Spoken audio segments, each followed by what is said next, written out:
Hello, hello there! I am Harbleu, bringing you another Vancouver Titans match. It has been, 3 weeks since our last one? It has been a little bit. We'll touch quickly on the previous Vancouver Titans split.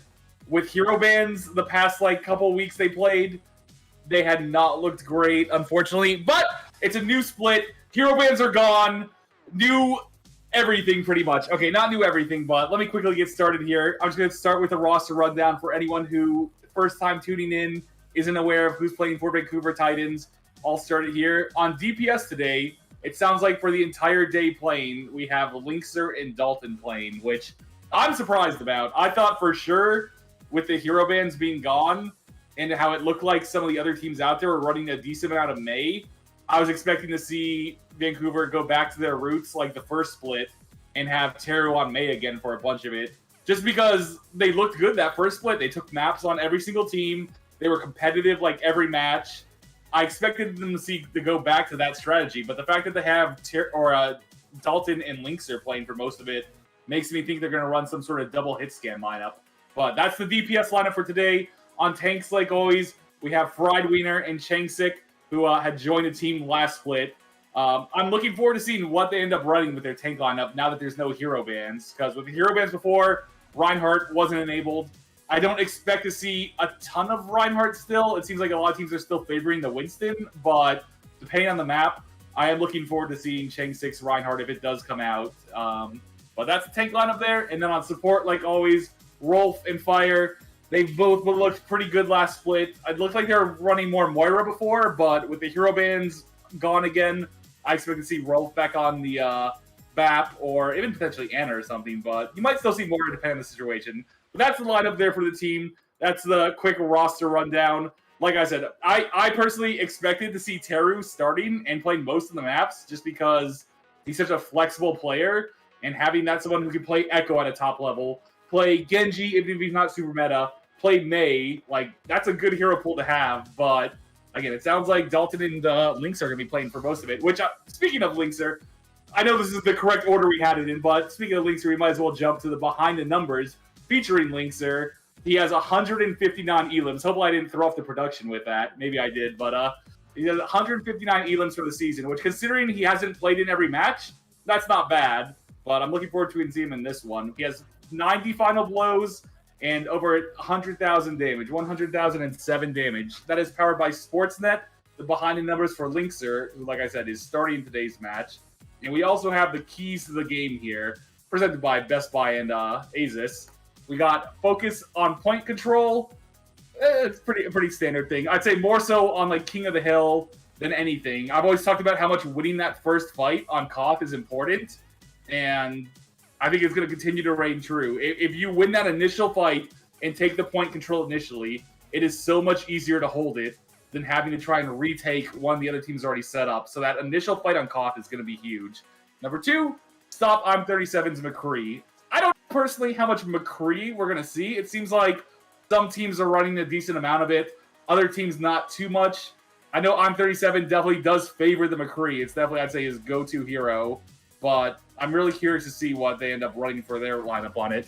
And then number 3, focus on picking Valentine. Pretty much that's what it says. You know, he normally one of the DPS players also.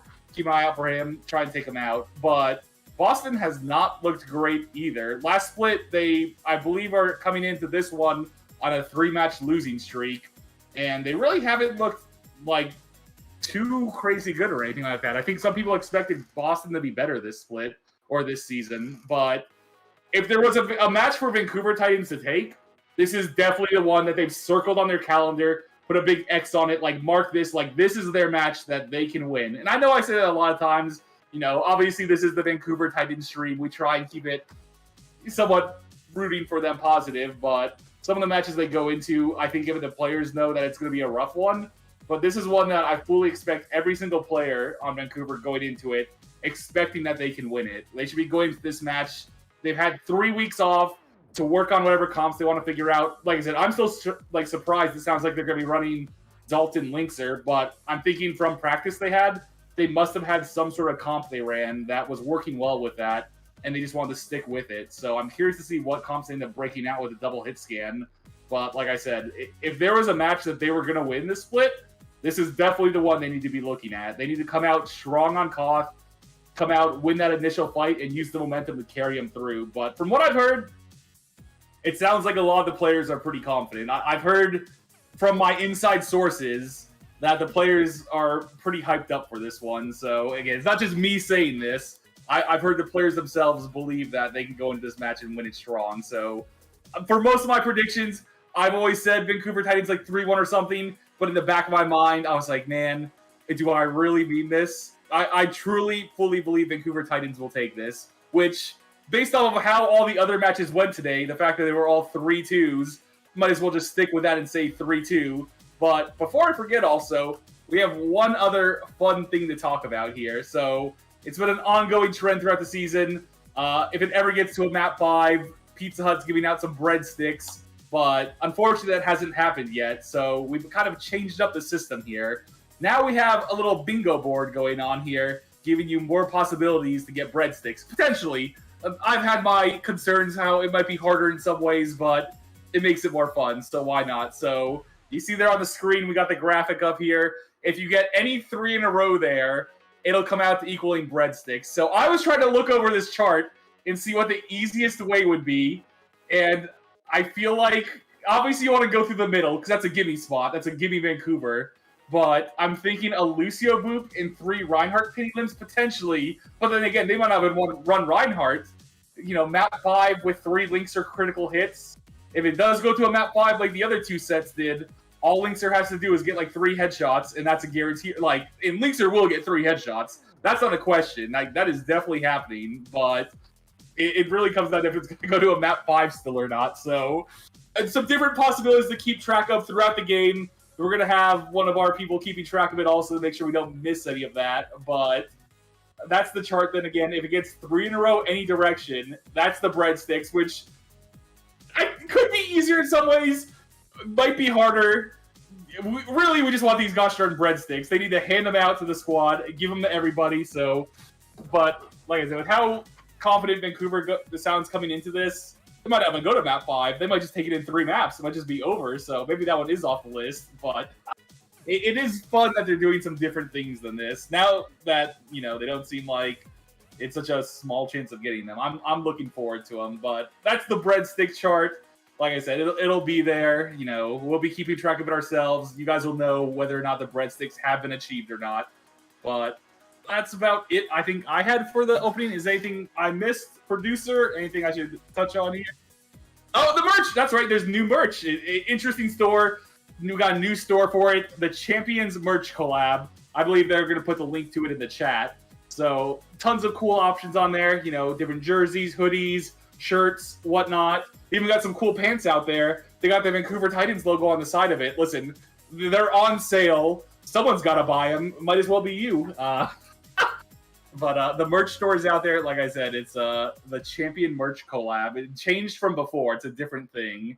But like I said, I'm looking forward to this one, though. Boston, the fact that both teams are on a nice 3-day break going into this, or not 3-day, 3-week break, they both have plenty of time to like rework their comps. This will be the first time seeing either of these teams again with no hero bans. So I expect to see some pretty unique stuff out there.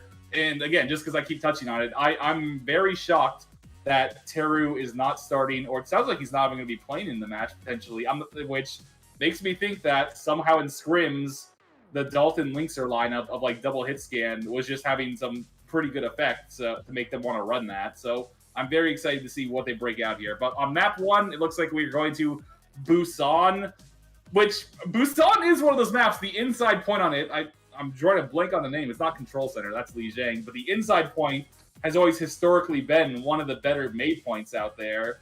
So, again, the fact that they're not running Terror on it, I'm thinking they're probably going to run some combination of, like, Tracer McCree, Tracer Ash. Even Linkser's Hanzo's been out there some.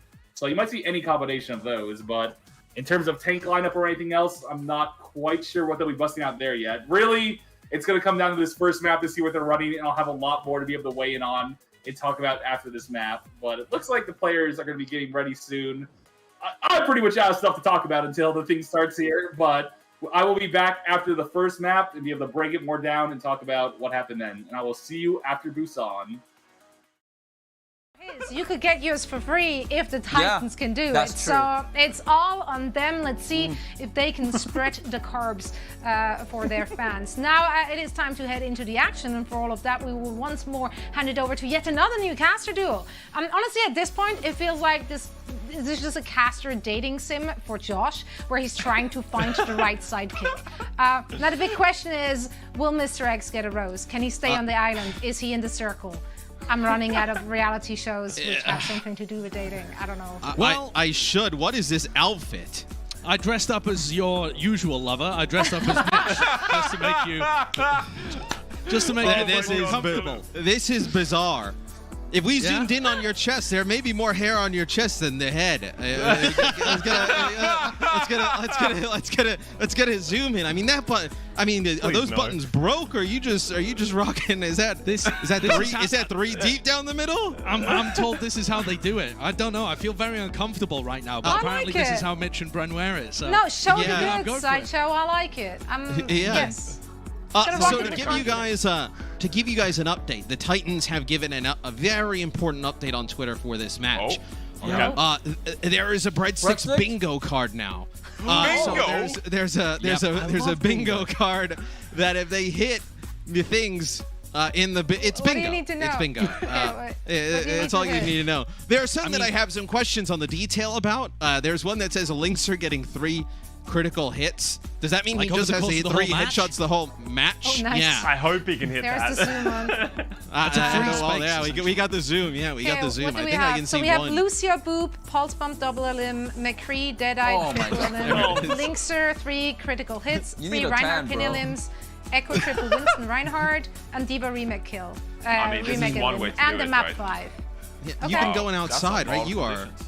Yeah, that is. Yeah. Did you open another button also? No, I was tempted. I think it's time to get into that. No, stop it. I think we're just. I'd release too much. There are kids watching. The people hit the breadsticks, not my goods. Yes, This is unbelievable right now. Overwatch League setting a new standard. Look, blending the gambling streams and the ASMR streams all in one. Like got bingo cards. We got. We're just so versatile. Look at us. When they put Josh and I in the box, this is kind of what they had to expect. Especially when he tried to dress up as Mitch. Maybe not. Maybe they expected something completely different. But you never know. You never know. We have with the way the games have gone today, it wouldn't surprise me if this game was close. I'm not going to say a win, but I'm going to say potentially close. That's my feeling here. There's a strong potential for a map 5. Like the original breadsticks were given out if the Vancouver Titans made it to a map 5, which they haven't managed to do so far this season. They have not released breadsticks to the populace. So if they make it to a map 5, that's only one of the components on the bingo card now. And it seems likely. I mean, today we were talking at the desk earlier on, Matt, and everyone predicted the shock. Everyone predicted the mayhem, and now everyone predicted the Boston Uprising. And the underdogs have had a much stronger run at it than anyone was expecting.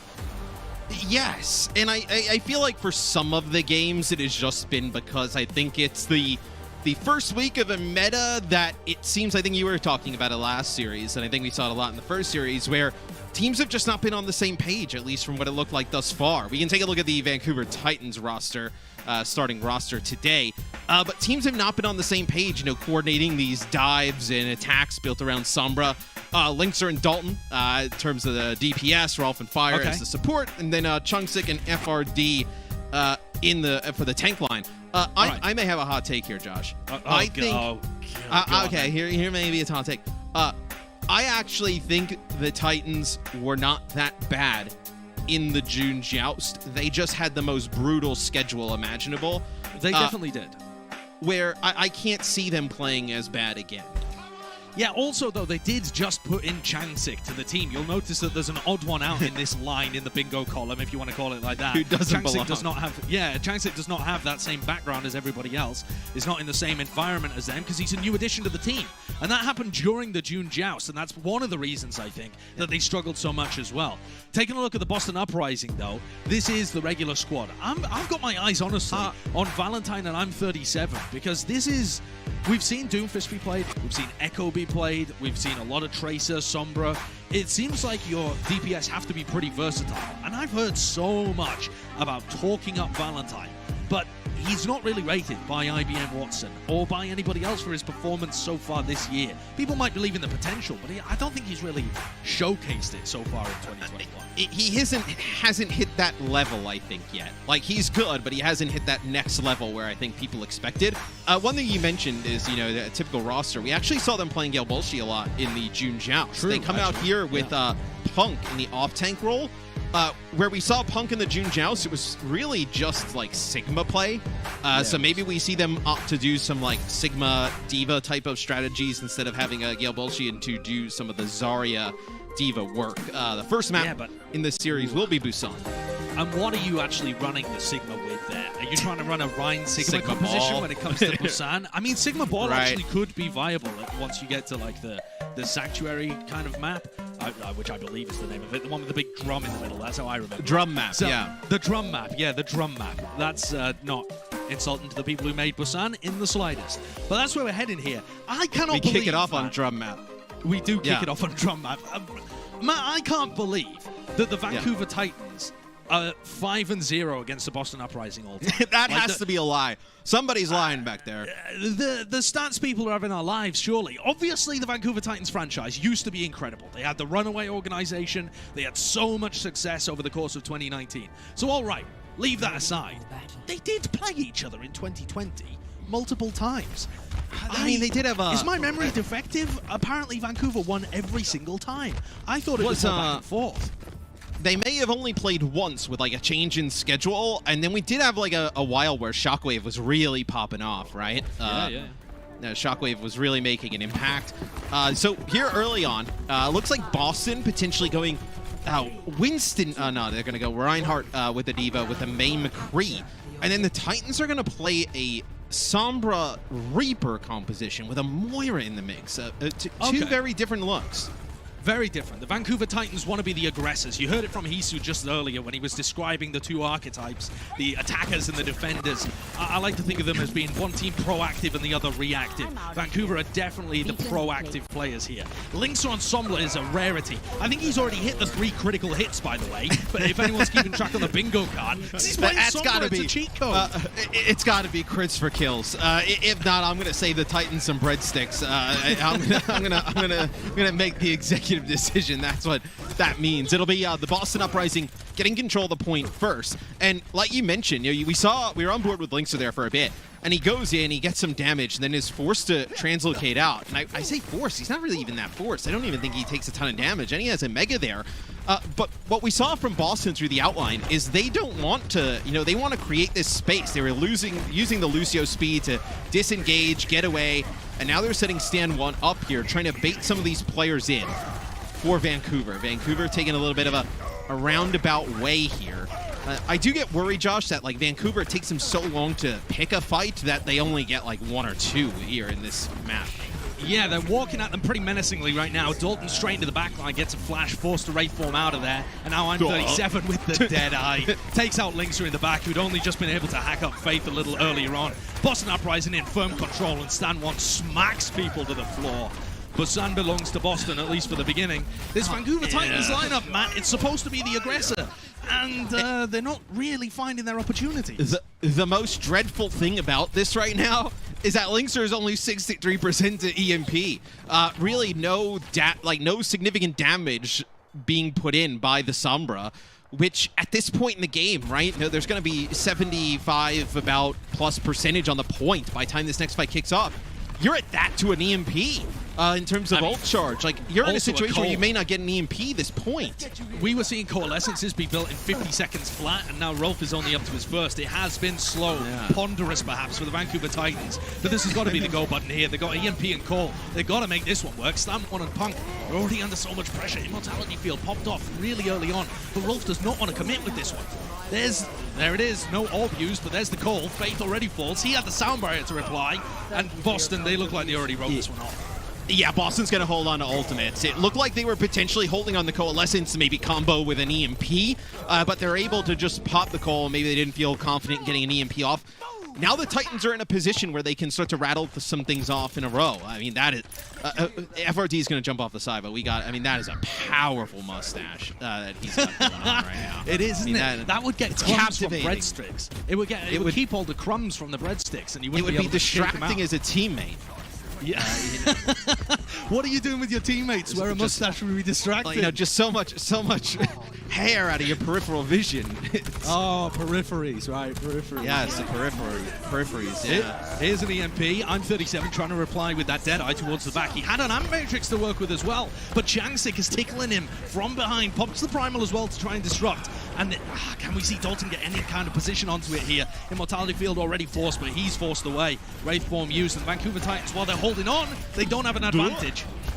I mean, that is a really dangerous death boss in the pull off. Punkle launches self-destruct on this guy. Get 2? Excuse me? As that's going to be a shatter that comes in for Stan 1. Needs to put his shield up. Very, very weak. But this should be a fight where Boston comes out on top.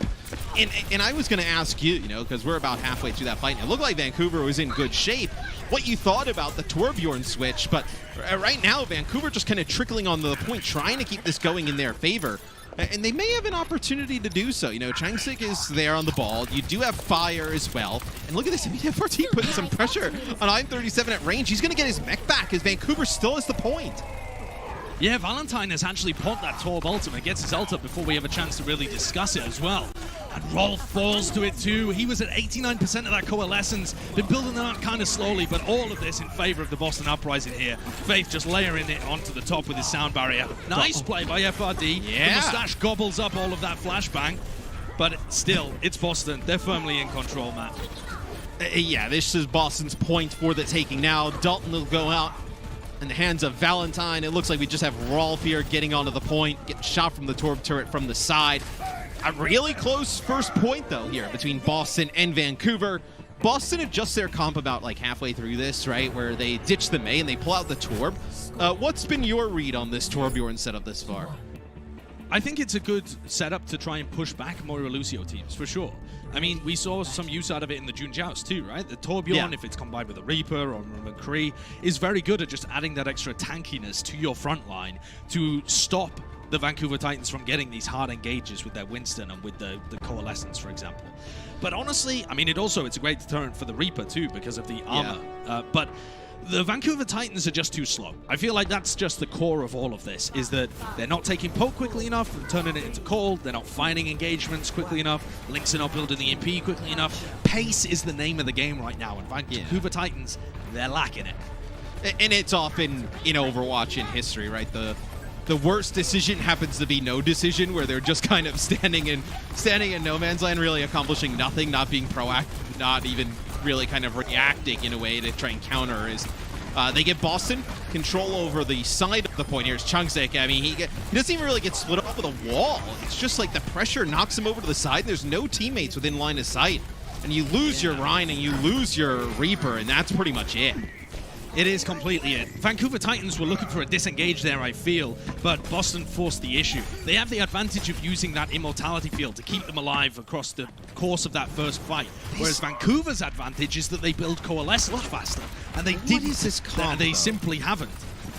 Sombra You don't like the Sombra McCree with Diva, Moira Lucio?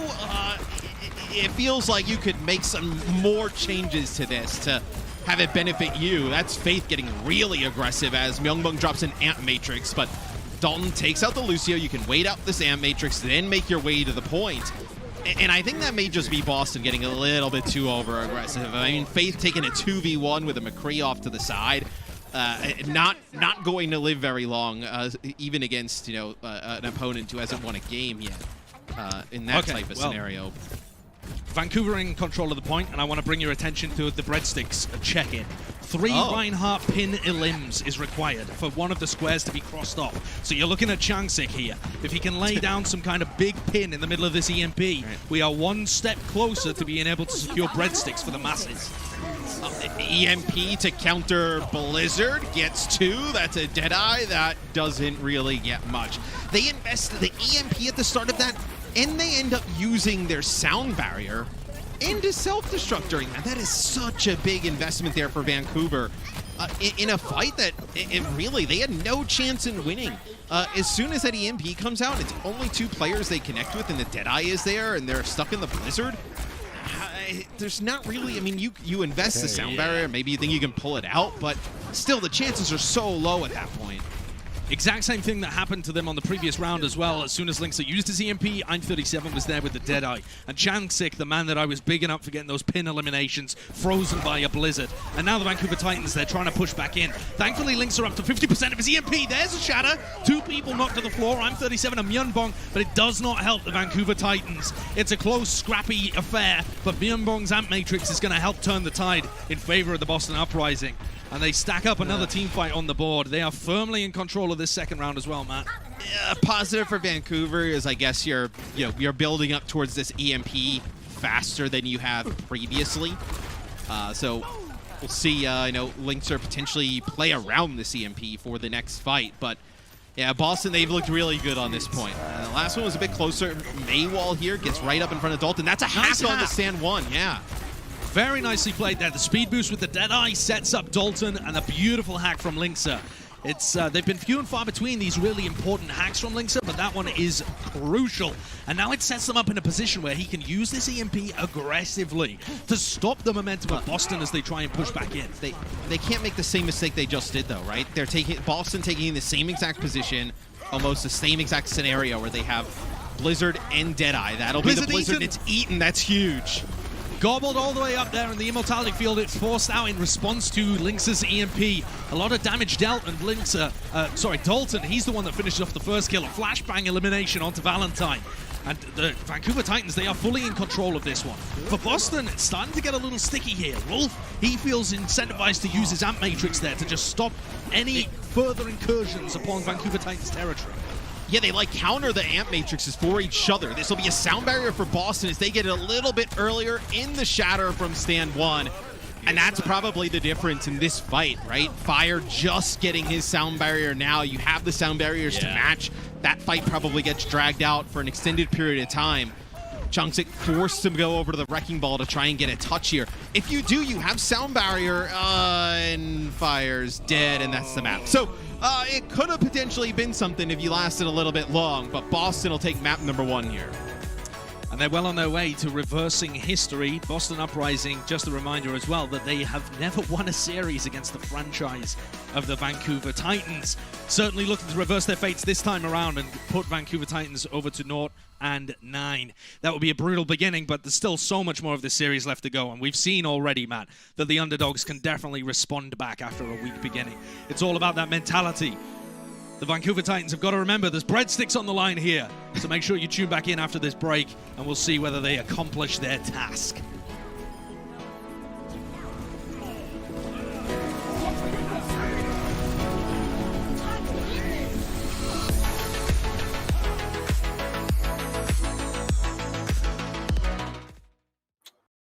Well, definitely a lot of stuff to talk about that map, and definitely some interesting comps ran that I did not expect to see ran. We'll just start right out with it. I don't really get the Sombra pick. I understood the Sombra pick on the first point. On the point with the drum, that point a lot of teams run Hammond on, and Sombra, the counter Hammond, is always a good pick. As someone who plays a lot of Hammond, if you want to just make Hammond useless, run Sombra. So I can understand why they wanted to do it to start. But once you see that Boston's running like a rush comp, that's where Sombra is pretty much like the worst possible pick into that. Especially if you're running like your own rush comp with Sombra. Because Boston was running the Mei, Vancouver had the Sombra. Mei just does infinitely more there in team fights than Sombra does. But when you want to run Sombra, you want to run more of like a dive poke comp where you don't have to worry about just getting ran over. And you can just slowly form up ults and play like that. So if they were to run something like Winston Diva with potentially some keep the Lucio and then maybe like keep the maybe Moira or Bap there, really just you don't want to run Ryan with that ever because your Ryan's just going to get ran over because you don't have like a Mei or anything protecting him. And really, I think again, Sombra on Koth in general, I'm not a huge fan of it unless you're really churning out those EMPs. If you're building an EMP like every fight, then yeah, Sombra's good. But if you're only getting like 1 or 2 EMPs around, it's just I can't see it being worth it. And I'm not sure if they'll stick with this strat. I can see it being better on like a payload map when you have more time to actually like build up the EMP and set it up the way you want when you're on attack.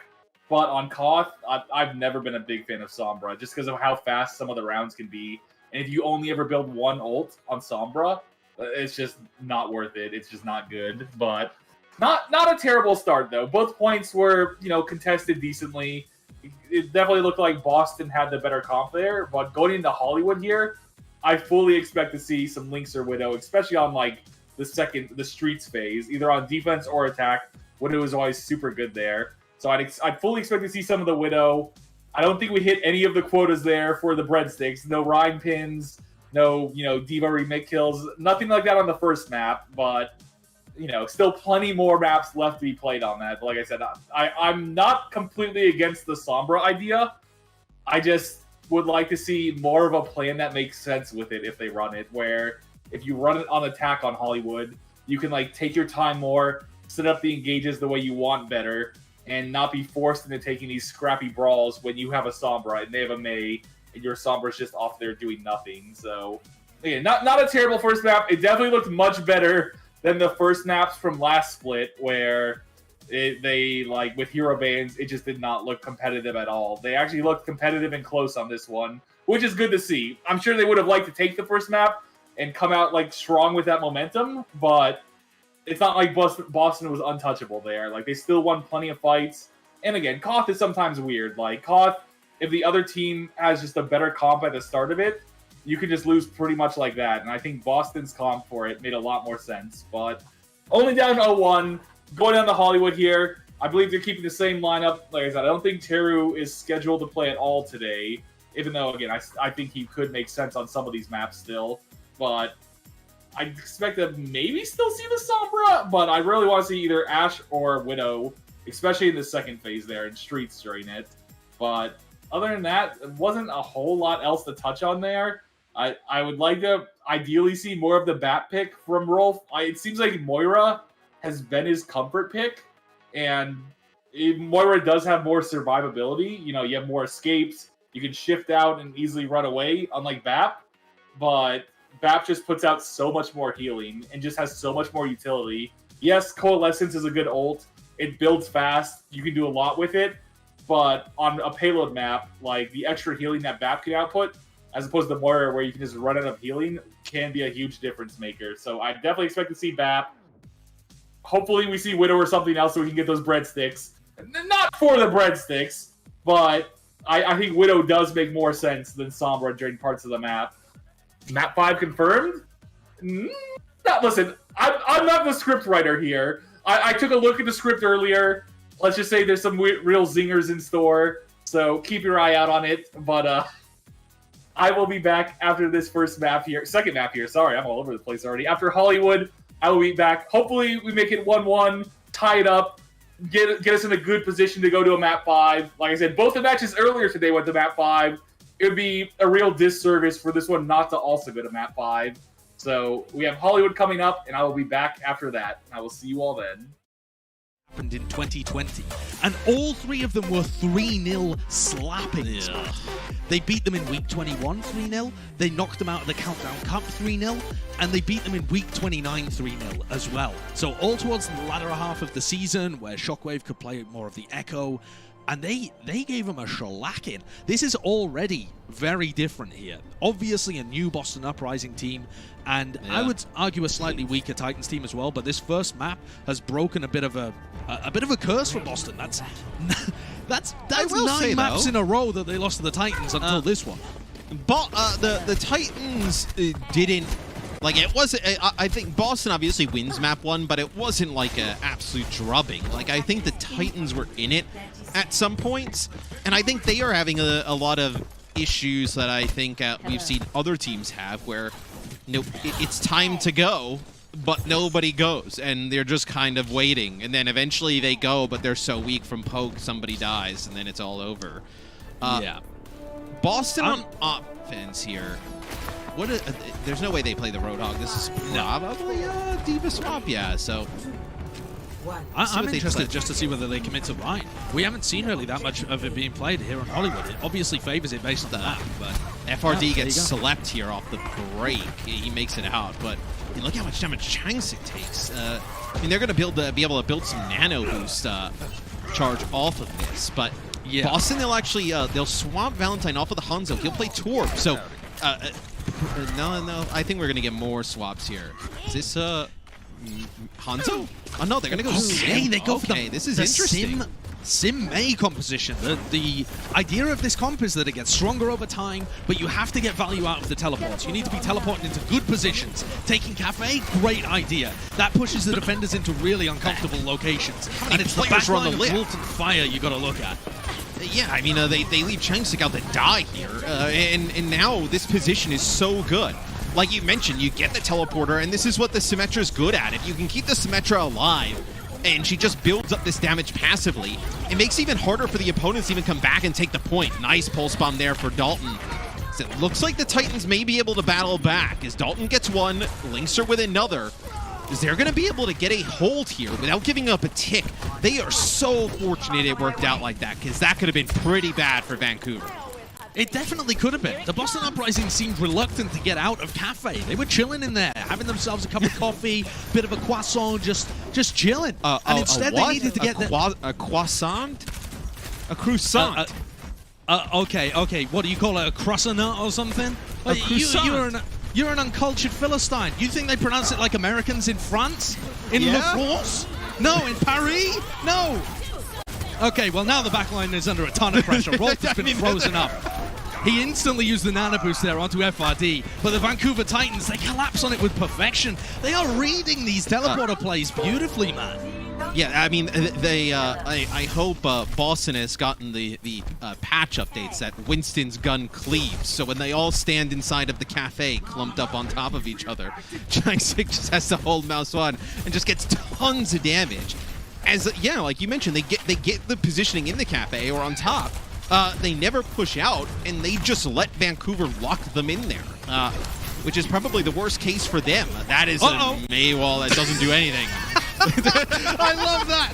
They just take the elevator up above the Mei wall. Valentine left bemused and befuddled while his architectural escapades go completely off whack.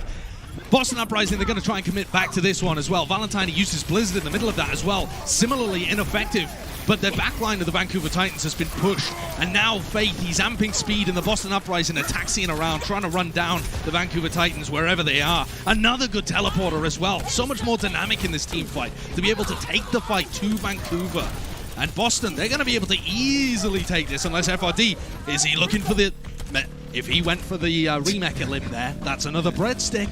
That's another one on the bingo card, man. Well, you know, he's got to watch Casters to Masters. I'm the remake king, as everybody knows. That's how you're throwing our games, is you're going for remake kills all the time instead of doing the Diva's job. No. That is the Diva's job. That's what I read. I read it on pro guides. That's what the Diva's supposed to do. Yeah, you've been on the Blizzard forums again, haven't you, Matt? You've been on the Blizzard forums. Yeah, I've been on my... on my burners on the Blizzard forums, really telling people that D.Va is supposed to be offensive with that mech usage. But the Titans, they get control of the high ground here. Everybody on the lift, they get knocked off. I wonder if some of these members of Boston actually remained up there. Nice stick there from Dalton. It's going to be the immortality field, though, keeping players alive. Good work. So it looks like Boston going to give up fighting for this high ground and try and get some space by pushing Cart. In the meantime as well, Fire has moved over to the Mercy, so now the Boston Uprising are going a bit more aggressive up on the high ground. Great teleport and punish there. Take down Changsik, big Bionade as well, and they're setting up for a really aggressive maneuver. I love that. Being creative again with the teleport from I'm37 allows them access to a high ground where normally their rush composition would be so confined to that low ground. And the fact that Fire has moved over to that Mercy makes their backline more susceptible to those kind of hard engages. But what do you move to here if you're the Titans?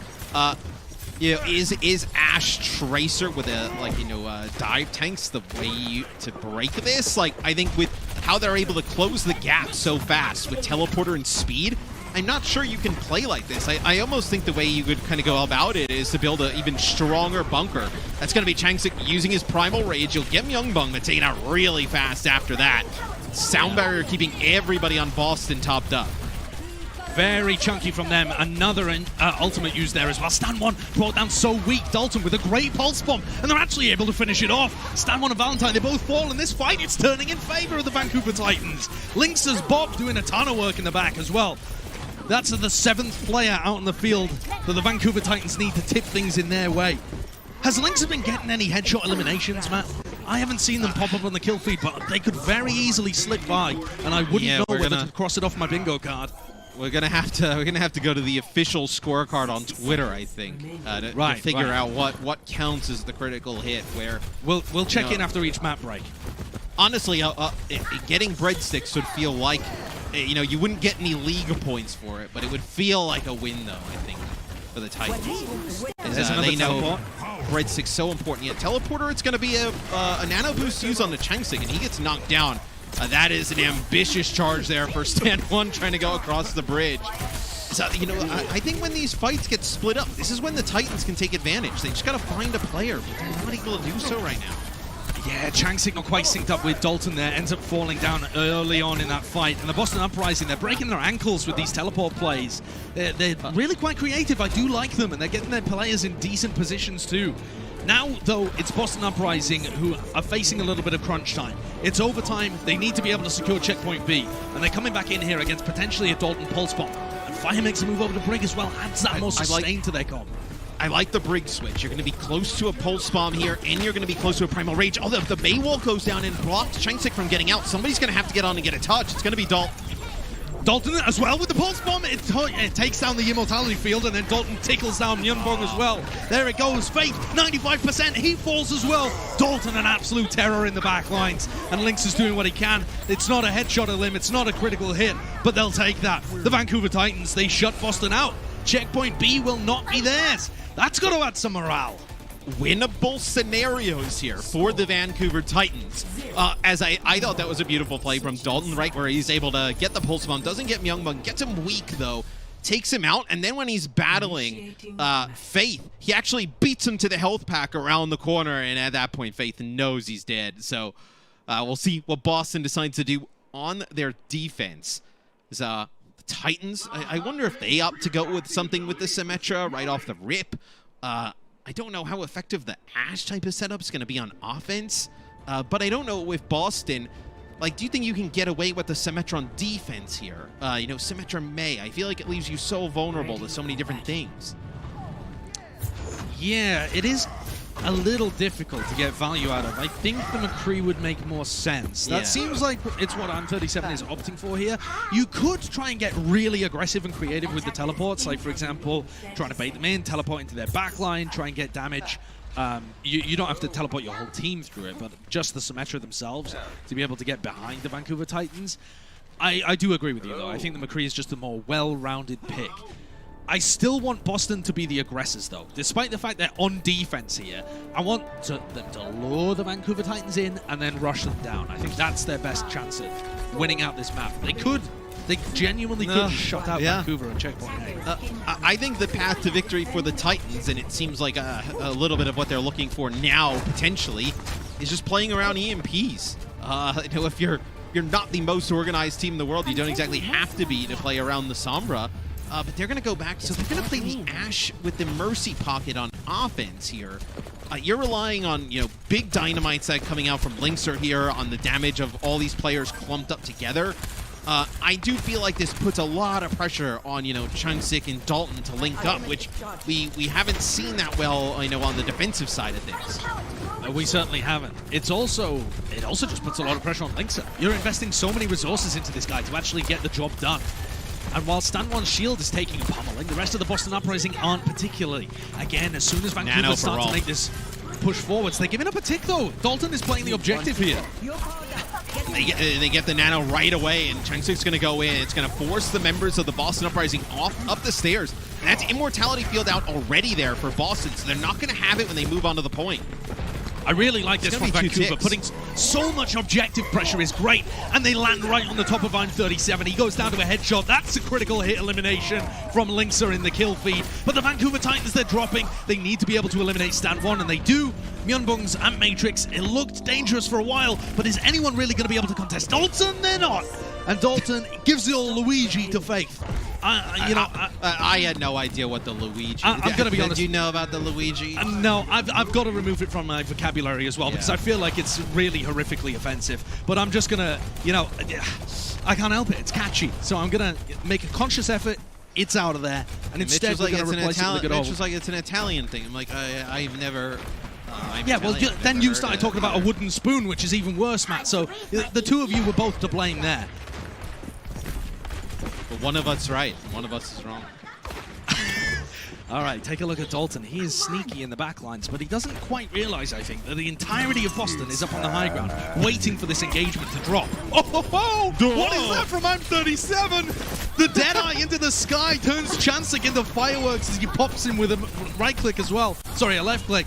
And there, another great play from Punk as he denies, or attempts to deny, the Resurrect from coming out. And this should be winnable here for the Titans. Like, even if they end up losing some more players in this fight, still being able to move the cart throughout this stage. So you have Myungbong now on the Moira. And, just a few more kills there for Sin. When it looked like Rolf and Linkser were stuck at the choke and not able to push through. So that is a huge win there for Boston, because it looked like Vancouver was going to at least be able to get the car going. You'll have a nano boost here for Chansik, and then you're also going to be able to pop Primal Rage after. What do you do if they Blizzard? Do you train Valkyrie and keep players alive through it? I think that's probably your big question here if you're the Titans. Yeah, that backline is looking real susceptible. They're just trying to make as much space as possible, but there it goes. Blizzard is out. It's a defensive Blizzard. They don't use it on the backline of Vancouver. They tried to use it to peel Chansik away. That is a little bold from Valentine, I feel, but they still have the coalescence to try and fall back onto. It's not enough for M37, though. Fate, he pops the sound barrier. Again, too late for M37, but good enough for the rest of their team as they storm over the rest of the Titans. I mean, look secure at the this. team fight win. But once the speed boost comes through and they're able to just, like, once Chansik gets to, jump back into the team and try and play around healing, like, there's nothing deterring from Boston to just speeding up and just marching through the Titans. The Titans, I think eventually, and I say eventually, you're getting to the point where you have to consider switching, or else you're committing to this for the rest of the round. Yeah, but if Linkser doesn't swap over to something that has some dive potential, they're just making a compromise that hurts all parties. Big Bionade there, which catches onto a couple, but it's I'm37 again that hits the floor. The problem is that Boston are just using I'm37 as bait, and the Titans are falling for it hook, line, and sinker. And I mean, look at these positions that they're fighting the Boston Uprising in. Small hallways against the Reinhardt with a Moira behind. I mean, especially with the comp you have, you're gonna lose it. Like Boston, it's kind of smart, but they realize that they don't even need to try and play up on the high ground. That Vancouver will just keep running into them and giving the Reinhardt the advantage. Yeah, and it also stops Dalton from being able to sneak anything away. Here comes another Blizzard, again used defensively to try and stop. Yeah, it's to try and stop Chansik from getting value out of his nano boosts. They did avoid him working up to Primal Rage there though, and I'm37, he clicks up 3. That would have been great for the bingo card, except it's the wrong dang team. I do wonder though. The defensive Blizzard, I get why. Do you need a defensive Blizzard when you have, Lucio to disengage with speed? You have the Moira heals, just being able to freeze, and then just the Reinhardt damage and just this survivability. Like, I mean, I guess you don't really need it offensively, right? Because they've been so static. But Fire now will move over to the Lucio, and then you'll have Linkser play McCree. So trying to slow down some of these players coming on in. Chansik swatting at I'm37. Doesn't quite manage to get that Deadeye off, though, so good work from the Vancouver Titans tank line. But that's essentially a wasted Primal. That's huge not bio. A wasted Bionade, though. A 5-man purple. Only missing onto Punk forces out Fate's ultimate very early on in this fight. The problem is that Boston still get value out of it, because they're able to use that speed boost, get forwards, and run over Vancouver. Fire made the swap over to Lucio quite some time ago, but I don't blame you, Matt, because he hasn't really done too much with it. The whole team isn't playing around the speed boost disengages. Every time Faith amps speed and goes into them, the Vancouver Titans are already spread apart. And what good is this? Now you go, now you pull out the Reinhardt. Like, we could have done this 2-3 minutes ago. That would have been advised, I think. Right, how many times do you have to not see it work at this part of the map before you change things up? Now you put FRD on the cart, he'll force OT. That's a Mei wall. It gets boosted up. Linkser on top of it. Pulse Pump, Sticks doesn't get anything here, but the Coalescence comes out from Myungbong. Unfortunate there, both DPS players from the Titans utilizing their ultimates to no avail. Stanwon, he drops low. The Vancouver Titans are finding picks, but Rolf is under so much pressure at the back there from Punk. He's trying desperately to stay alive. Great peel from Fire in the midst of all of this as he kills Fate. It's a Lucio boot, but I don't think that's what they meant on the bingo card. So unfortunately, you're gonna have to go. You're gonna have to go again. But this map, it absolutely is doable. Yes, Dalton just hunting I'm37, going to try and force recalls. He's going to be the one to touch. They take him out.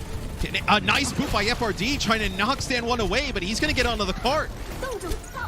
And here we go, the Vancouver Titans. Changsik, he went in for the pin of a lifetime there, but he's knocked players off the payload. And there it is, the Vancouver Titans. They take the map.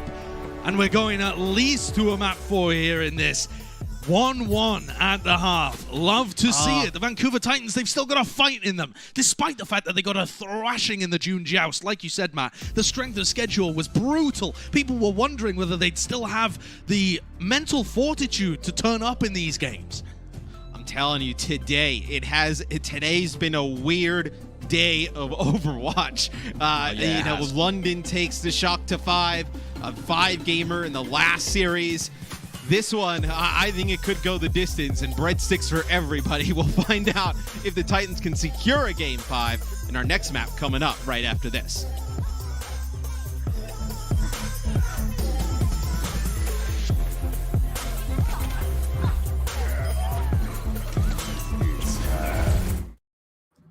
Woo! Hey, that's a map in the books right there. We are tied up here 1-1, and that was little scary there towards the end. Okay, little scary. It was definitely much better, but I would say Vancouver Titans' biggest issue I'm seeing is it seems like a lot of times they're very slow making adjustments when they need to. Hold on, I have audio coming from I have 50 windows open. Give me 1 second. Got it. Okay, yeah, like I was saying though, it seems like right there on attack there, I think they spent 3 or 4 minutes running essentially the same comp and just getting steamrolled over by Boston, fight after fight. And eventually they realized, hey, we need a Ryan here. This Winston front line isn't working because they're just running into us. So they realized it eventually, but they wasted so much time making that adjustment that they almost ended up losing after being in a great position to win it. But they pull it out still. I'm not going to harp on them for it. They made it all work out in the end there.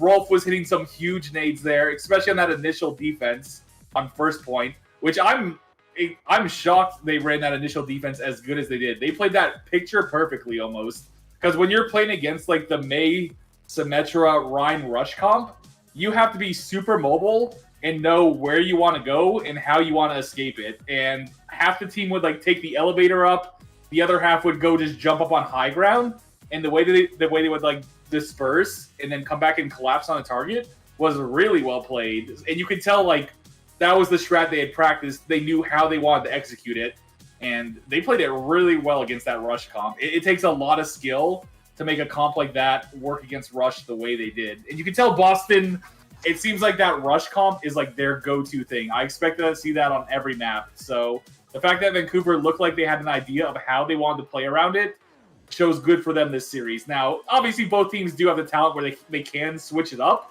but after a couple maps, when both teams obviously have their comps they're favoring, they're probably going to be sticking with that for most of it. But I think I had a couple other things I saw there. It looked like, I don't know if we hit any of the breadsticks goals there. I think Linkser hit a couple headshots, but I think it's 3 on a map, I've heard. Not the entire set, and I don't think we hit anything else there, but hey, a map win is better than that. I'll take a map win over breadsticks any day of the week. Plus, it puts it in a good position to go to map 5 now. It's guaranteed map 4. If they win it in 4 maps, I'll take that also. That's always okay. But it puts it in a better position to potentially go to map 5. But we have Gibraltar next. This is a map that the dive comp is going to be much, much better. And I expect Boston might run something different. They obviously have been favoring that Mei, rush comp. But with the way Gibraltar is designed, the fact that there's so much high ground on it, it makes it very hard to run that rush comp into it. So I would expect to see Boston to probably run something different. You'll probably see a lot of Linkser, Ashe again, maybe some McCree. And I just got to give a little shout out to Dalton here. His Tracer has looked fantastic. The amount of pulse bombs he's sticking, which most of them have been negated by the lamp. Cool, a single ability that has a 10-second cooldown or whatever can negate an ultimate. Whatever, that's fair. But the fact that he's still hitting them and having as much of an impact as he's having, he's definitely been the shining player for them right now. Not the whole team hasn't been playing good, but I have been really impressed by Dalton's Tracer. That I would fully expect him to play Tracer more on Gibraltar. Gibraltar is one of those maps where the Sombra might be a decent pick. They obviously liked running it on Koth, and it looks like they were practicing it somewhat. And with the way Gibraltar's designed, Sombra can be an okay pick. But I'm expecting to see a combination of Tracer Ashe or even Tracer Widow, depending on where they want to play it. So probably more double hit skin there. The Ana from Rolf was looking really good on Hollywood there also. I'm surprised he was gaining as much value as he did with it. Against that rush comp, it can be very hard to stay alive as Ana. And like I said, he was hitting some very big nades, especially on the defense. So probably you'll see him more on that on defense here at the start. But then again, it's the first time seeing Gibraltar from either of these teams with no hero bans. So they might have something crazy up their sleeves for it. But very nice to see Vancouver bounce back on that. I was definitely getting a little worried towards the end of the Hollywood attack there. Like I said, I'd say Vancouver's big issue right now seems to be they're very slow adjusting on the fly. And I would say that's always... Oh, are we starting? Am I running too long? Ooh, I just heard that apparently Linkser did get 3 headshots on that map. So that is one in the box checked in there. I'm looking at the graphic here. All it needs to go to is a map 5. If it goes map 5, that's it. Wait, which again, I'm talking here again. This whole board system, let it be known, it's making it harder because before map 5 originally was going to be breadsticks, but now Linkser are, I'm not going to rant about it. I'll save my rant for production later, but it looks like map 3 is going to be starting here any minute now. Like I said, Gibraltar's coming up here. We are tied up 1-1 in this series, in a good position to go to map 5 here. But here's the Vancouver taking the next map, and I will see you after this one. Stay the roster for the previous 2 years, pretty much, and then Gelbolshian for Punk. Yeah, these are some big moves. I mean, Gelbolshi we've seen a lot of this season. He's been playing a lot of the D.Va, a lot of the Zarya for them as well when they've wanted to pull that out. Colorhex, I really don't know what to expect from him. But I can tell you one thing for sure. He is challenging FRD for that mustache game. If we had like a head-to-head, it would be of mustache versus, color versus FRD. I think, I appreciate the pirate look that Colorhex has got going on, but what is FRD up to? Just twiddling the ball on the end of his finger. Yeah, he's gonna ball. It must be a stress ball. But, I mean, the Vancouver Titans are probably pretty stressed. I think that the mustache on FRD would win it out. It's just such a dad look.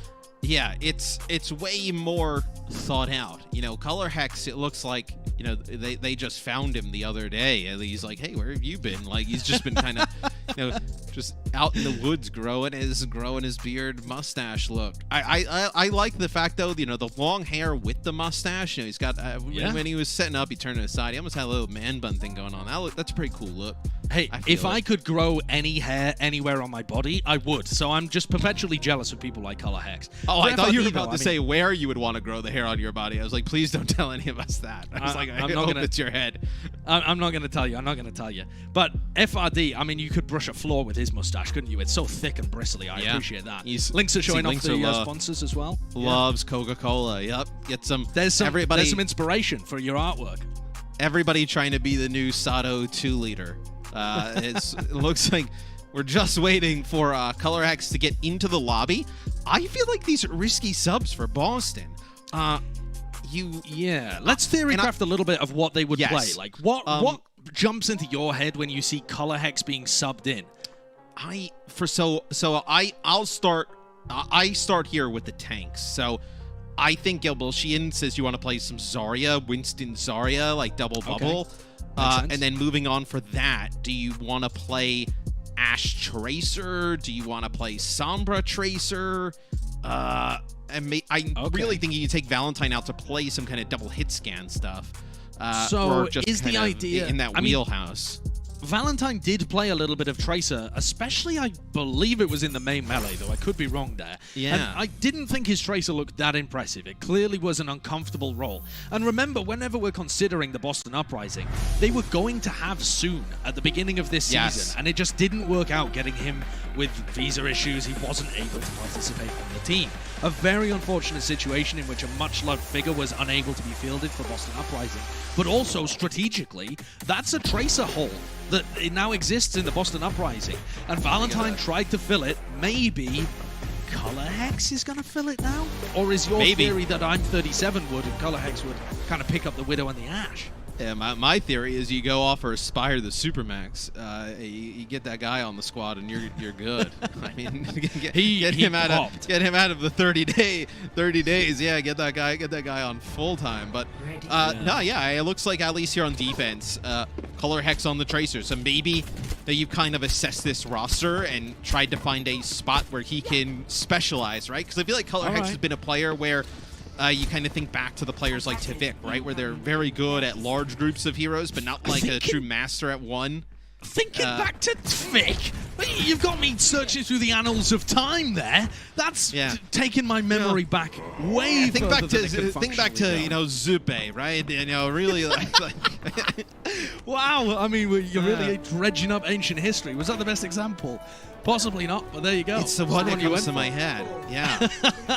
I'm really interested to see Color Hex here, though, because it is not the role that he is normally known for. He is like a flex DPS player most of the time. Known for his Genji, Widow, his Pharah. And that like niche Widowmaker pick. So I hope Color Hex has been in the lab, because he's got a lot of pressure on his shoulders. Not necessarily the most fierce Tracer in the world to go up against here in Dalton, but he needs to provide value for his team. And that synergy with Stand 1 has got to be good too. Yeah, well, I would say that like the teamwork hasn't looked great overall from Boston thus far. So to now put a new Tracer in the mix, I think it makes it even harder. As I think a lot of eyes on Color Hex here. As that's going to be 937 slept. Gets really low. See, Titans, they don't go in too deep. They're going to still play this rather slow. Good Bionade, though. Excellent work from Rolf. That's a crucial part of the engage whenever you push across that rooftop area. To 937, he's pumping in lead from the side. Linksa with another critical hit kill. That's got to be added to the chart at this point. And Vancouver Titans, even though they're falling, the spawn advantage is going to be in their favor marginally. Oh, the Dalton he gets a repair pack. Yeah, he gets a repair pack, so he's going to live. So he's going to make it out. And I think if Chunksic doesn't die so quick there, you probably would have seen them invest the nano boosts. You do have Rolf with the nano, Myungbong with it as well. So wonder if you're gonna get a little bit closer to Primal and then build this. I'm surprised Boston has given up this area of the map up top on this blue box. They were coming back off the spawn. Not much they could do to really try and contest it. And now a nano Primal Rage straight into the backlines. Stan 1, though, has tried his own counter dive, and his Primal Rage has not been put to sleep. He's doing work in the backline. He doesn't even have a nano boost on him. But Stan 1 showing that tank supremacy there over the top of Chunksic. A very new addition to the league after having taken a 2-year break. And the difference, honestly, it shows there. And that's half the time back used for the Titans. I mean, trying to come back and after a 2-year break into what is probably the most competitive season we've ever had. That's going to be 2 Graviton Surges laid on top of each other. Okay, so one of the things on the bingo card was a triple kill Deadeye, I believe, so he misses out by 1. That's so brutal. If he'd just been able to get 1 more, we could have been there. Another part to that as well, Matt, I haven't brought it up yet, but a double kill from Dalton with one of these pulse bombs, and you can cross that off the bingo card too. But forget about the bingo card, forget about breadsticks. Vancouver Titans, they want to win this game, and they're doing a good job of it so far. Checkpoint A secured with 4 minutes on the clock. So there is an official update here on the bingo card from the Titans. I feel like that's an important thing to give up. It is. So we have marked off the 3 critical hits for Linkser. We have the middle one. What can unlock the breadsticks? It can be a map 5. We're so close. We're back to square 1 map.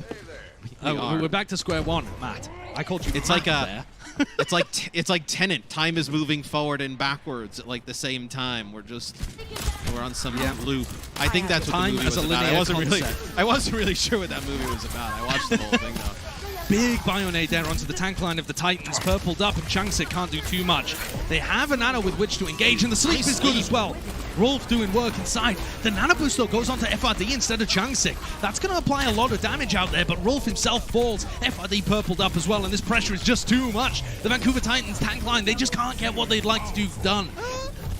You do have a nano that comes through here at the end for Boston, so you may have ended up wasting the nano that you could have held on for this next fight, but this has become one of, if not the hardest part of any map to get through, when the opposing team can take control of the high ground.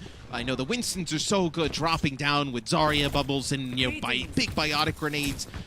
On the offensive team, it's so difficult. What do you do? It's going to be a Deadeye from Linkser coming out, trying to just buy some space and not a triple kill, but I know maybe Changsik gets to the high ground with a primal here, knocks players out very far. Use of the flashbang that's exactly what Changsik does, trying to knock one player down towards the Vancouver Titans to try and get a pick. They need to isolate that player and take them out, but on the other side of the equation, Gibulsi has used his Gravitic Surge, and the Titans, they fall inside of it.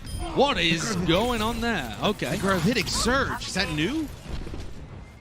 Yeah. Graviton. Gravitic, Graviton, the Grav, whatever. Listen, I haven't ingested a dictionary and a thesaurus like a usual podcaster. You gotta be reasonable with me. I hope you wouldn't ingest a dictionary. How do you think Mitch got that massive? Where does he train? At the library. That's where Mitch trains. He eats books and just absorbs here we their go. words. Matt, if they can survive this Bionade, which, okay, they haven't quite been able to, I thought there was an opportunity there for a grab and a pulse bomb. But instead, Dalton uses his pulse early, finds time 37, finishes off Gabulsi inside the Graviton from FRD. A Graviton, not Gravitic. There you go, Matt. And Boston Uprising, they're just able to hold on off the value of the poke they got at the beginning. And the trades aren't good enough. Like, Vancouver is going in, and they're, getting a kill or two at the start with an ult, and they end up losing 2 players, and with that high ground control and where the card is positioned, they're just not good enough.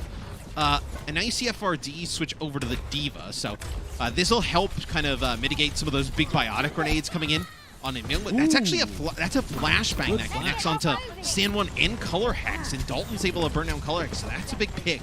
They gotta get the cart out into the open here, underneath, try and force these players from the Uprising down. But Dalton doesn't really know what his job should be. He wants to keep pushing that objective, but he also knows that he needs to collaborate with Changsik. And as Changsik takes the nano boost, Dalton moves off the payload. With only 20 seconds left, they haven't got the kills they really need. The one onto Myungbong is good, but there's the response immediately from Color Hex. And the Boston Uprising still control this high ground. Dalton falls. The Vancouver Titans, with only 4 players alive, are desperately trying to hold on. But it's Linkser in the front line as well, getting pressured from above. Gibulsi just terrorizing him from the high ground. And the Boston Uprising, they're holding strong. Vancouver, they're going for one last desperate attempt here. Dalton would have to be a magic maker, but fire, he falls at 93% of his ultimate, and no one even touches the objective. A heartbreaker for Vancouver. They looked like they were good. 4 minutes on the time bank as the attack checkpoint B, but it was not to be. And it was Myungbong landing a biotic grenade that hits fire as he's close to a rally. And then it also hits onto Changsik, so you lose both of those players. That's effectively your push. But I want to go back and talk about something that you mentioned, that like maybe Dalton was a little bit confused on his role. At least from my opinion there, if you push that payload out into the open, that's going to force them down from the high ground. And then your teammate's going to push up through that staircase and play for the ship. Now you control the high ground, right? Now instead of being the team that has to jump up and be the more proactive team and try and take that high ground back, now you control it via the payload space, right? They have to respect the fact that the payload is moving forward. At least drop a player or 2, right, to go contest. I feel like maybe you didn't get the payload far enough to make them worry about that. And I think that's what I was alluding to when I said that Dalton felt like he had split responsibilities. It's a thing that happens often in these kind of teams, is that a player knows, Dalton knows that he needs to be contesting a payload there. But he also knows that Changsik is going to get no value out of his nano boost unless Dalton is helping him. And so he feels pulled in both directions. And it's that leads to poor decisions being made. It's all about timing and shot calling. They need to advance the payload before they go for an engage like that. But all of the moving cogs end up getting mixed up in the Titans' heads. That's also where they end up missing the Zarya. for the Titans because, Dalton could have moved the payload if you would have had the Zarya with the bubbles and the extra damage, kind of playing from the ship, trying to create some more space and get some more damage out for Changsik. Maybe you could have afforded some more payload progress. So it's going to be a quick jump to the high ground here for Stand 1. Just trying to knock the Titans off of that spawn. And you'll see that Myeonbong's going to throw this Bionade as they go for the real engagement. Pushes up, tries to get it off. Stand1 under a huge amount of pressure, but there it is. Bionade comes through, catches onto Changsik and Linksa, and gives the Boston Uprising control of this. It's the exact same execution that all of the teams use, and it's been used the same way since the main melee. But it's just been written. This is the way, when you play double bubble, to take the control of that high ground. They knew that Bionade was coming, but they don't have a defense matrix to stop it, because both teams are playing the Zarya. And Boston, they just keep chilling forwards. Lots of teams stop it without the defense matrices. We are waiting for somebody here as Dalton's on a flank. I don't know exactly who it is. At any point here as well, Stand1 can take this Nano Boost and the Primal Rage and just tear apart the Titans. Look what he's doing to this backline, it's filthy. And remember that while all this is happening, the payload goes rolling into the checkpoint. 5 minutes on the clock, and crucially, Matt, they win this fight, which gives them high ground priority. Ooh! This is no good for the Titans. And you feel bad. I mean, we can see it from the third-person POV there with Changsik. Like, what is he even supposed to do? He doesn't have his Tracer to jump on a target because Dalton's on some, massive flank. His teammates are behind getting Primal. They can't go back and, peel for them because he's got to contest the card. So he's just standing there, just taking so much damage. Now he's got to go towards a high ground. That'll be a grab that comes out for both sides. Pulse Bomb in for Color Hex, but it's going to be the Titans who end up winning out on it. Some damage from FRD, a Pulse Bomb from Dalton, and the one kill with a Deadeye from Linkser is probably enough to get them back some semblance of control. At least the cart will not progress. Yeah, the cart's not going to get moved forwards, but it's really about this high ground control. And if fire falls... Oh, great whip shot, I think that was, but still he dies. Unfortunate scenes there. And big traded Graviton surges in the midst of all of this. The IM37 pick, though, could be crucial. The Vancouver Titans are coming back in. They don't have high ground control, but they just need to stop this payload. And it's another big Bionade. Changsik and Linksa caught. Linksa needs to get healed back up here as he paths towards where Rolf is positioned. There's a lot of pressure here on Changsik to be able to block the payload and get value from his Primal. And Boston is doing the exact thing that we just would have said we would have liked the Titans to see. Color Hex down on the cart and everybody else fighting for the ship. I'm 37 from a distance. Deadeye doesn't get anything, but this is going to be a Nano Boost on the Stand 1 trying to push back the members of the Titans. Yeah, you've got to keep your eyes on the payload here as well because the Titans need to contest that objective at the same time. Boston Uprising have the option, the ability to ignore it if they please. Go, seek kills. And as Vancouver fall piecemeal, left, right, and center, it's Boston coming out in control of this map. Fairly comfortably, still a lot of time in the time bank, and they take this series 2-1. They have a lead here, and on the precipice of being able to close it out. And I think once the game starts to speed up and you have these different types of dive compositions come in, I think that's when you can start forcing some of these mistakes and indecision from the Titans. Because we mentioned, Changsik is a new addition to this team, gets added during the previous tournament. It's still not a ton of time to work a main tank in, especially one who's been out for 2 years, into Overwatch League game shape. Very difficult to get him up to speed, but the Titans have put up a good fight in this series. We'll see if they can force a map 5 right after this.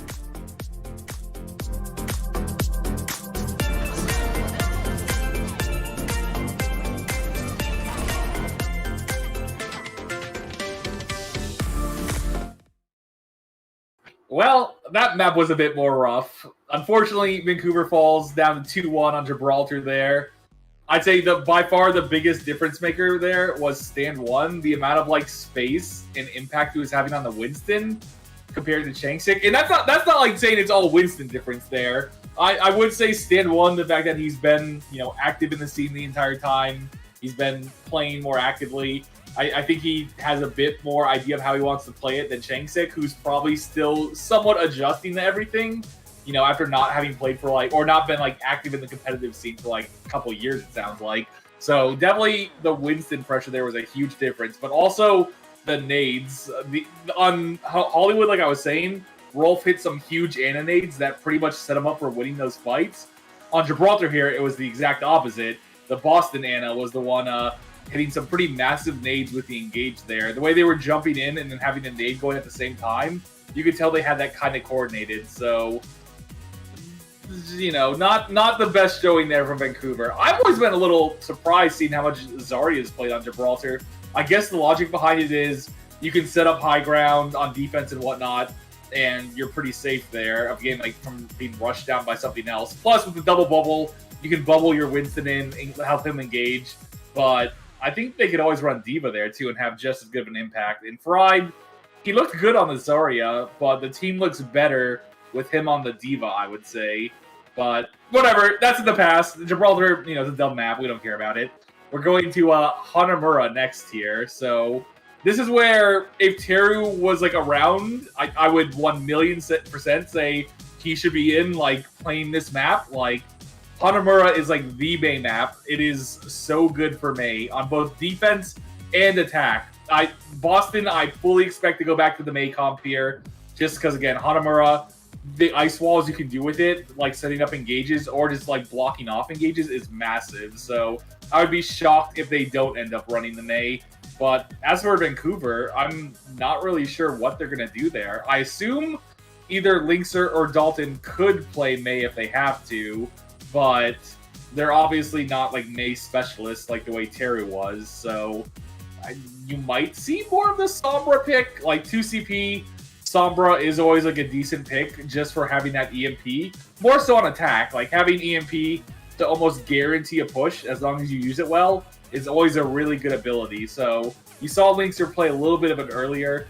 I'd say there's a good chance you might see more of it here, but you know, not having Teru around is definitely going to limit some of their options they have for it.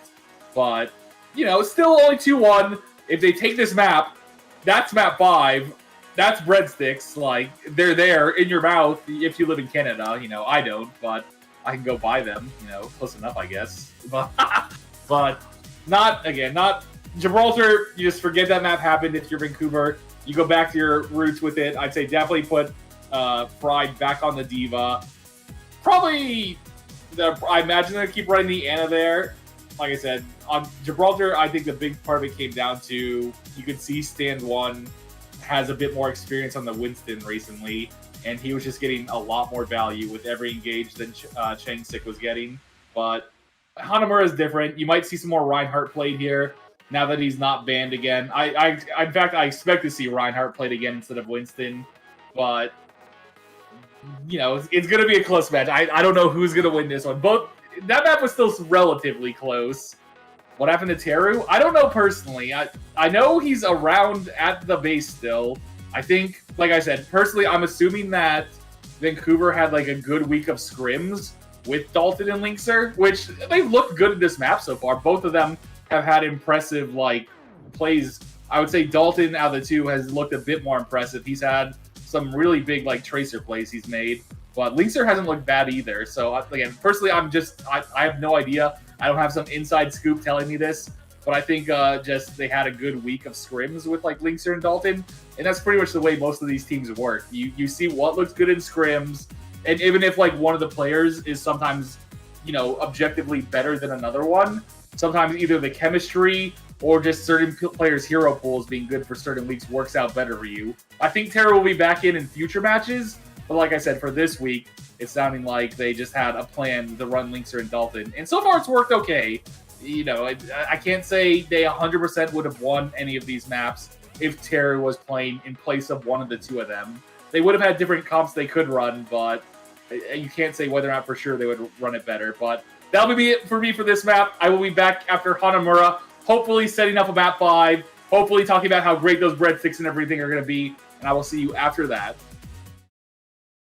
Every map has the opportunity for that to occur either. So even though it sounds like it's more attainable, it didn't end up being. So now we end up in the same scenario. If Vancouver Titans are able to win this map, not only do they push it to a map 5 and have a chance of being able to secure their first win of the 2021 season. Of the two things, yeah, more important. Oh, arguably slightly more important, but they also will be able to secure free breadsticks for fans in the Vancouver area, I think. So yeah, we won't be able to get somewhere breadsticks, people will be able to obtain breadsticks. That's all I care happening. about. That's all I care about. Is someone somewhere eats because of the Vancouver Titans' success. That's all. That's all I care about here.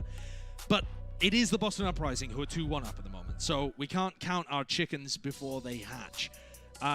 The Vancouver Titans are 1-2 down at the moment. And let's take a look at Punk's statistics from D.Va in this match as well.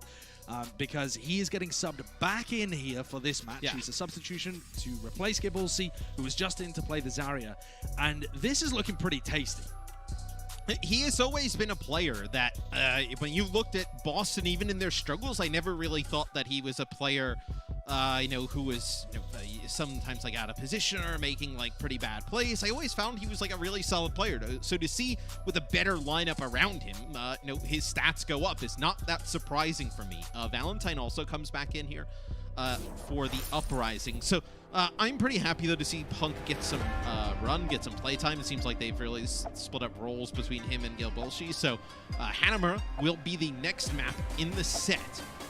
This is something where I think we go back to May McCree, right? You see both teams, they've wanted to play like the Ryan D.Va, May McCree. You can definitely do that here on Hanamura. Yeah, I definitely think that is an option that both teams could lean towards. For the Vancouver Titans, I guess it's about just finding which composition you feel most comfortable on at getting that edge over Boston. And yeah, I'm inclined to agree with you, Matt. I think the Reinhardt-based comps are where you want to go. If we think about how Hollywood went down, Vancouver were attacking for a long time, trying to force the Winston, until they just swapped to Rein, and everything simplified. It feels like Titans are just able to get in a much more of a groove when they're playing that head-to-head. I feel like it's a way easier style of play for a new player to come in and play. Like when you're asking Chungsik to come in to a new team, come into the league after a long period of off time, and ask him to play at a very fast pace, trying to communicate with a Tracer, who he's never really played with outside of this. I assume there's a language barrier there as well. The level of play has gone up dramatically, Matt. Yes. From where Chungsik was playing in 2019 at the at the tier 2 level, to be able to then move into tier 1 competition, which this is 2 years down the road when everyone has improved. That is a large ask. I'm not sure Winston was released when Chungsik last played, so getting him on the Reinhardt is definitely more comfortable. Yeah, Overwatch wasn't in HD when he was playing. It was still in black and white. Yeah, it was a very long time ago. You couldn't tell which team you were on. Yeah, you had to. All right. We got mirror compositions on either side. Good Maywall there from Linksa, yeah. And they catch out stand 1. Not too much damage done to him, though, and the counter-attack comes out. Chungsik dropped to half health. But this is all about Linksa. When that Maywall comes back off, oh, there we go. Valentine, his counterpart, taken down on the other side due to pressure from FRD. And that is a good beginning for the Titans. I also feel like this puts other players for the Titans on some of their best roles as well. Like FRD can play the D.Va.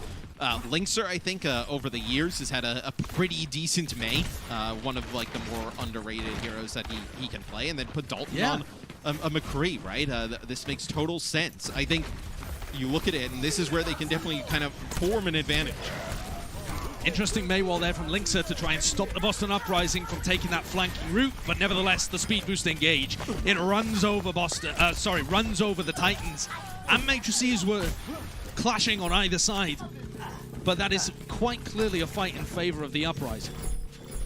So you will be able to get a touch here. FRD will jump on. It's going to get frozen from the backside here as I'm37 going to deal with fire as well. So this will be Boston able to take the point. Dalton just face planting onto it there at the end. So everybody up now for Vancouver. Fast spawns coming in for some of their players. They're going to have a serious fight for this high ground. Boston has a lot of ultimates to use to be able to get up here. And you get that McCree set up on the high ground, specifically with a Deadeye, you're in a lot of trouble. Do they realize that Linksa doesn't have his ultimate yet? He's just got it online, so both Mays have that Blizzard available. Oh, competing Deadeyes on either side as well. The wall blocks it up in the way. Dalton chips through his own May wall there, the one that was coming up from Linksa. And both Dalton and 937 get nothing. The pacifist run from both McCrees. I was going to say, I thought that Boston may have thought that Linkser didn't have the Blizzard because he wasn't really involved heavily at that beginning at the fight. It's going to be FRD and Linkser being able to get out with their lives. It's going to be an Ant Matrix used from the high ground. You just Maywall and look at Chunksy. I mean, he can just hide behind this pillar. Now can't hide now as he's got players shooting him from every angle up on the high ground. So much damage on that off angle coming in from Punk, and Faith commits the sound barrier to it as well. So much point pressure, just kills left, right, and center. FRD, he actually finds the pick onto Valentine. It would be very difficult to turn this one around, but Changsik has also taken down Punk, who's trying to self-destruct. And these spawns are massively in favor of the Titans. Yeah, and with the way the Titans are juggling the point, they have players jumping on from each side. That's going to be a pin there. It gets taken out halfway through, but the Titans are able to hold, and they only give up 51%, not even that second tick. That's a huge win there for Vancouver. That is crazy. How on earth did Valentine die to FRD's bomb? It was just out in the middle of nowhere, zoning people. But Boston had all the space they needed. They had the picks they needed. Everyone was buffed up with the sound barrier as well. It felt like a slam dunk that they were going to be able to get that. And yeah, Matt, to not even get a second tick. And now they're pushing in against a bit of an ultimate disadvantage too. It's not that big. And honestly, the Myunbong's Ant Matrix might turn it in their favor. I was literally going to say that. I think the biggest thing coming in here is going to be Myunbong's Ant Matrix. They may not expect him to have it already. That's going to be a Deadeye for Mine37 trying to push up the high ground. He gets stunned as Immortality Field trying to save him and stand one. It's not good enough though, as the Titans now showing some aggression, pushing straight through. I like it. Was that a bit of a flash shatter happening there from Dalton? Yeah, it could have been. FRD gets stuck out in the middle of nowhere, but yeah, it looked like potentially there was like a stun in there, right? So had to be a flash with a shatter right after, or just the shatter that comes in. So a really nice hold there again for the Titans. Myunbong, luckily for Boston, holds on to that Ant Matrix, doesn't pop it there. You will have the Ant Matrix to match on the other side though. Yeah, the Vancouver Titans have a ton of ultimates to be able to work with, and they're going to use them proactively as well. I don't know about that. It's a little too early. You are very unlikely to catch a kill, which means that all they have to do is kite this Ant Matrix and then start to push forwards again. Really, when you go for those aggressive plays, you're trying to wait for Boston to become vulnerable, to position themselves in an area where you can get a kill with it. Yeah, and they don't have to put any effort into disengage from it. They just move around the corner. That's going to be a Maywall that comes in, and then the Blizzard right behind it there from Linkser. It's a really nice way to prevent the D.Va from eating it up. That's going to be stand one with a shatter, gets blocked there by Changsik. So Titans really starting to come alive up here on the high ground. They do lose Dalton. They know FRD may be gone a little bit too deep. That's going to be sound barrier used for both sides, trying to keep everybody topped up as FRD he's got really far behind. Yeah, it doesn't go for the remake elimination either. The good part here for the Titans is that they've stalled the Boston Uprising out a long way away from the objective. So Titans are going to be able to get the spawns in early on. What are these players up to on the high ground? They didn't back off in time. They didn't reconnect with the rest of their team. And now the Vancouver Titans are fighting without any DPS players available. This has opened the door for Boston. 2 ticks already as Shadow goes deep into the enemy spawn as Rolf pops his Ant Matrix. But it's too little, too late. And the Boston Uprising with 1 minute and 9 seconds on the clock. They take checkpoint B. So, not the worst defense there from the Titans. A minute on the clock for point B is not the, fastest time ever. I feel like they just got a little bit too over-aggressive. I mean, we saw the position that FRD was in all the way behind them. A player staying alive. You had Stan 1 getting frozen out in the middle of nowhere, and there was nobody else there for the team. Maybe you had some of those DPS players that we saw get caught out on the high ground coming back late, but still not they never got another chance at a second fight, which you thought they may have gotten with how far up they were playing. Yeah, odd decision-making from Linkser and Dalton, but put it in the past. The Titans need to get success with their attacking round here to push us to a map 5. This would not just secure the breadsticks, man, but this would be their first map 5 that they've gone to in 2021, and it would give them their opportunity to take their first match of 2021 as well. Yeah, London got close. Lincoln people. Yeah, London got torturously close today. And Vancouver have not even had that problem, honestly. They haven't gotten close in any of the matches that they've played so far this season, especially recently. But they need to gather all the morale they possibly can for this moment right here. This match feels like it could be winnable. I'd love to see them play this. Play the Symmetra at the start, and at least just try and get this first point cap. Play the Symmetra, roll it out on the point, using the TP. You could maybe even play it going into the second stage of the map. Is Uprising do know this is coming, and we don't see any TP used. They actually just walk through the choke. So yeah, maybe a TP from the high ground to the opposite side high ground, kind of try and double back behind. They could also fake it as well. There's a lot of options available to Dalton here, so we'll see what Vancouver end up going for. The TP has been saved up until the entire point that they've got to the objective. And yeah, Valentine's Maywaller gets nothing. Great wall from Linkser. Cuts off the rest of the the rest of the Boston Uprising, separates the healers from the front line, and they roll over them. That's a weird one. That is so bizarre. They don't, because of the threat of the Symmetra, they don't have to use a teleporter the entire time. Valentine's Maywall was like 10 seconds too early. I mean, there was nobody even close to being sectioned off on the point.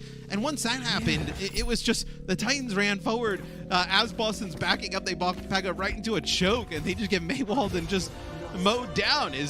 That is an odd one, as the Titans, they secure point A. But get this, Josh. You have a Shatter, a Symmetra wall out of this, and an Amp Matrix. You have some ultimates here. You could potentially make something out of it for the Titans. And a big old time bank. Here we go. The Titans pathing up to the top right high ground. It's normally going to be the Amp Matrix that they use to start this one out, but it's a fake. They're going towards the bottom, getting in a cheeky little teleporter. Has anyone on Boston scouted this? Yes, Punk has. A good wall this time from Valentine as well to be able to stop them as they try and route towards the staircase. But the Vancouver Titans, with their Immortality Field, have taken control of the objective. This is now a bit of a sticky scenario, but Stan1 deals with that threat fairly well there, blocking the Earth Shatter and forcing the rest of the Titans into uncomfortable scenarios. I'm 37 as well with the Deadeye. The Blizzard was eaten in the midst of all of this as well. Lynx are getting no value out of his May, and the Titans collapse. A nice try, but not enough. That Blizzard goes down though, Josh, and that could have been a point take. It would have slowed them down trying to get around that corner, because it's a good Maywall from Linkser. It's just the Blizzard gets eaten, and if it doesn't get eaten, you have players stuck there and they're not able to get back. Maybe, a player or two gets on, but you would have been able to take them out on the point. Still, significant progress though for the Titans on that first attack. They get 87%, just one tick. And look, without taking the point, that's probably as good as you can ask for, right? You come back now with a sound barrier and a self-destruct, maybe you can force players off of the point enough to take it. There's another nice wall from Valentine, and a bit of a boot knocks Changsik down to the low ground, isolates him as an easy target for the Boston Uprising, and now they have to path back up to the top because, okay, they've got the initial elimination, but they've also lost high ground control. So, well played, slow, discipline from the Boston Uprising, and the Titans are forced to reset. Couldn't get value out of the ultimate advantage they had because Boston were decisive enough with their engagement off the back of what have been two in a back-to-back good Maywalls from Valentine. It's a big missed opportunity there for the Titans, because now you're walking into fights that the Uprising have an advantage in. That's going to be the Amp Matrix. Nice Maywall there for Lynxers. They're going to wrap far. They're going to try and go maybe from the low ground. Oh, they bait it out. They bait it out. Just players waiting up top here. They're going to go back to the high ground. They don't quite have their Amp Matrix yet, but Rolf will almost certainly have it online at the beginning of this fight. FYD putting pressure up top. This isolates Valentine as well. Can't quite. There's Punk again. No way. Punk has been an absolute menace on the Diva since he's been subbed back in. Gabulchi out, Punk in, and this superstar from New Zealand is just guzzling up Blizzards left, right, and center. That is crazy. Punk's Australian, right? No, he's from New Zealand, isn't he? No, is he Australian? He's from New Zealand. I think Punk is Australian. Yeah. Oh, Mitch. If I'm right, Mitch and us are gonna have words with you. Oh, you mute yourself right now. We can take a look here. So, this is gonna be a big shatter from Stan1 as the Amp Matrix up on the high ground. This is after the Blizzard was eaten, and that's beautiful. Just marches on through the players of the Titans. So Maywall splits them off. No supports left there. That's going to be a self-destruct that comes on in Blizzard. Yeah, big engagement there. Boston really trying to take fights into their own hands as Lynx secures another critical elimination, but that one's already been stricken off the bingo card. You don't need to worry about it. Valentine's got to worry, though. He gets plucked out of midair. And there's Myeonbong just coming back into the fray as well, close to an Amp Matrix, might be able to stabilize, but Vancouver, even though they start to get these good opportunities, they're always losing a player, and when that happens, spawn advantage is so much against them. All right, you gotta get this Blizzard down. If you get this Blizzard down from Linkster, I mean, look at the ultimates on the other side. You can win this fight. All eyes on Punk. Shatter, Amp Matrix, yeah, you gotta land this. It's Punk's All job for Boston. Yeah. What? Oh, that is brutal. Sickening stuff from Stan 1. That looks like it was set up, but I don't exactly know how. Perhaps a little flash into the Shatter, but Myeonbong providing all of the assists with his Amp Matrix too. Devastating for FRD, but at least they have enough time on the clock to go for another engagement. I'd love to get a look at that. The way it happened almost looked like shades of Bumper, just the jump around the corner, blind Shatter. Here we go with the replay as well. Let's see. He's just probably using the camera to look back. Yeah, he's using the camera using to the look third back. person. Little speed boost. Shatter. What? He just caught them all completely unawares. Yeah. And now, He's not even looking. Now we go back to our previous win condition. It's on Punk v Linkster. Oh, Linkster, he manages to get it off this time, not guzzled up by the hungry hippo of Punk. Hippos live in Australia, right? I don't know much about the southern hemisphere. They live in the water. I've gotta be honest. The water, just water anywhere you can find it. And there's a shatter on the other side from Chance. I don't know if they're Finishes going to be off able to with a do pin this. as well. That's one Reinhardt pin limb as well. I believe that's the first one. There could be more across the rest of the series too. The Vancouver Titans there, almost close to FRD, flattening someone with his remake as well. They've got to deal with Myeonbong at the back. Great prioritization as Myeonbong popped his Amp Matrix, was trying to do a ton of pressure towards the back lines, and now they've only got 19 seconds left. They are picking up some kills, though. That's going to be a bomb. Spread players off of the point. Fire takes out Stan 1. Chunksik is so low. You're trying to keep him up, but Deadeye can't keep his shield up. That's going to take FRD out of his mech as the legs are locked coming back from Dalton, but the ex-commissioner clicking heads, and it's going to be Boston getting a hold, getting a win, preventing bread being served to Canada. So that is a close game, though, man. That is a... the Titans had such an opportunity. They get 87% on their first push, and nothing after that. They had over 3 minutes to be able to have subsequent fights where they could have taken a single tick. And it just slips out of their grasp again. It is the Boston Uprising that managed to take this match and set themselves more towards a 500 record of the season. They're 4-5 right now in the standings. But the story for me of today is continued heartbreak for London and Vancouver. Both of these teams have yet to find that slippery, elusive opening match win. We'd be in bad trouble if they weren't finding any kills. I mean, we were waiting for them to get one kill. We'd be in a lot of trouble. These days wouldn't be that long. What time is it? It's 6 o'clock. I mean, that's they don't find a win. I'm gonna be honest though, Matt. You know the stat off the top of your head. How long have the Vancouver Titans gone without being able to take an objective? It was like before this, it was like May 28th. I think our stats people were saying it was against either the Gladiators or the Reign in the last tournament. So they do that today. They take a map. Exactly, but to me, it hurts even more. But on the other side of things, we've got to give credit to the Boston Uprising, and the player, in our opinion, that made the largest difference, our player of the match presented here by Xfinity, is Stand 1. He was able to have a bit of a playground here. When it came to the Reinhardt, he was making a big difference, honestly. Spearheading a lot of their pushes, also very good playing a range of different main tanks today. And he's just been such a rock for the Boston Uprising, a franchise that struggled for a while to be able to get someone, honestly, to replace the big shoes that Gamsu left so long ago on this roster. Yeah. But Stan 1, coming in from the Shanghai Dragons, feels like he's doing it for them this season. Yeah, he's looked quite good for this team. Definitely a serviceable main tank, and I thought you saw today, specifically on the Reinhardt, a real difference maker. The Earth Shatters were huge consistently, like we saw there on Hanamura towards the end. Just being able to put down tons of damage. I also think just staying alive, right? He does a very good job staying alive. I think you have to give a lot of credit to Punk there as well. As they put together, a good rotation now. They have Galbolshi that they can bring into play, some Zarya in certain situations. But that is it for us. The Boston Uprising get a win today against the Titans. After this break, we'll have Danny with Punk. Stay tuned. Coca-Cola is the official refreshment of the Overwatch League.